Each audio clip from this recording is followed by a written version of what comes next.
Assalamualaikum warahmatullahi wabarakatuh.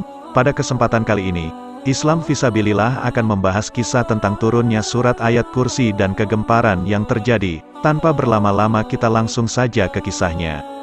Ayat kursi diturunkan pada suatu malam setelah Rasulullah Shallallahu Alaihi Wasallam hijrah dari kota Mekah ke Madinah. Surah ayat kursi dibawa oleh beribu-ribu malaikat untuk diwahyukan kepada Rasulullah Shallallahu Alaihi Wasallam. Mengapa sampai dibawa oleh beribu-ribu malaikat? Karena ayat ini adalah ayat yang paling mulia di dalam Al-Quran, sehingga para malaikat mengiringinya atas perintah Allah Subhanahu wa Ta'ala. Karena keagungan surah ayat kursi, iblis dan setan pun gempar, sebab ayat ini akan menjadi penghalang usaha mereka untuk menggoda, mengganggu, dan menjerumuskan manusia.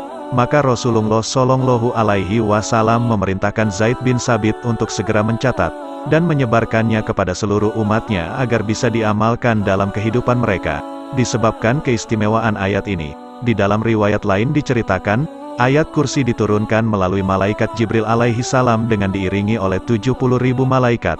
Pada suatu malam ketika Rasulullah Shallallahu Alaihi Wasallam hijrah dari Mekah menuju Madinah, ayat kursi berisi tentang keesaan serta kekuasaan Allah Subhanahu wa Ta'ala yang sangat mutlak. Ketika ayat kursi diturunkan kepada Rasulullah Shallallahu Alaihi Wasallam, keadaan bumi bergoncang hingga terjadi gempa di mana-mana. Selain itu diriwayatkan juga pada saat turunnya ayat kursi, terjadi gemuruh yang sangat besar, bahkan sampai mahkota para raja terlepas dari kepalanya dan jatuh ke bumi. Karena kejadian itu ketika turunnya ayat kursi bukan hanya manusia, bahkan para setan dan iblis juga sangat ketakutan.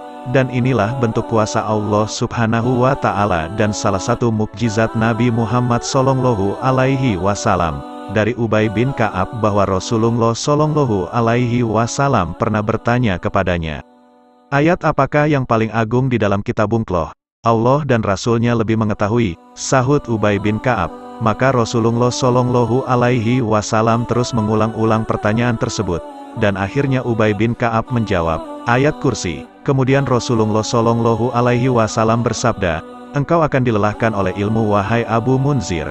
Sebutan Rasulullah kepada Ubay bin Ka'ab, Rasulullah melanjutkan, demi zat yang jiwaku ada di tangannya, sesungguhnya ayat kursi itu mempunyai satu lidah dan dua bibir yang selalu mensucikan Allah Al-Malik di sisi tiang aras. Hadis riwayat Ahmad.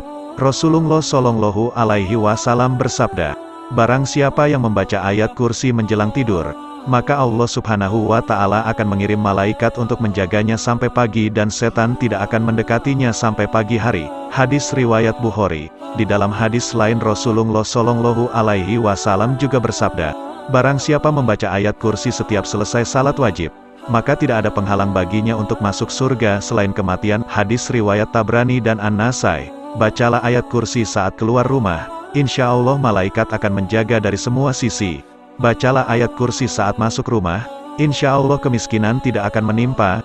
Bacalah ayat kursi setelah berwudu, insya Allah derajat kita akan dinaikkan. Bacalah ayat kursi saat hendak tidur, insya Allah malaikat akan menjaga sepanjang malam. Bacalah ayat kursi setelah sholat, insya Allah jarak antara kita dan surga hanyalah kematian.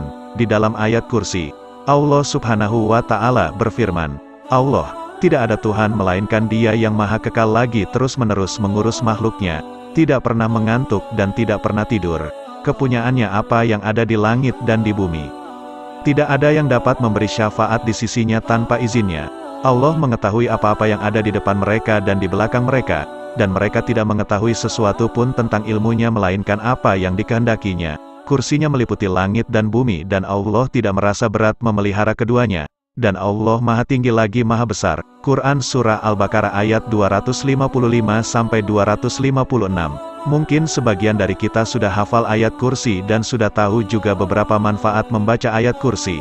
Namun anggaplah kisah ini sebagai pengulang kaji, agar kita lebih mantap dan istiqomah mengamalkannya dalam kehidupan kita sehari-hari. Wallahu a'lam bishawab. Alhamdulillah saudara seiman, semoga kisah ini dapat menambah ilmu dan menambah ketakwaan kita kepada Allah Subhanahu wa Ta'ala. Assalamualaikum warahmatullahi wabarakatuh.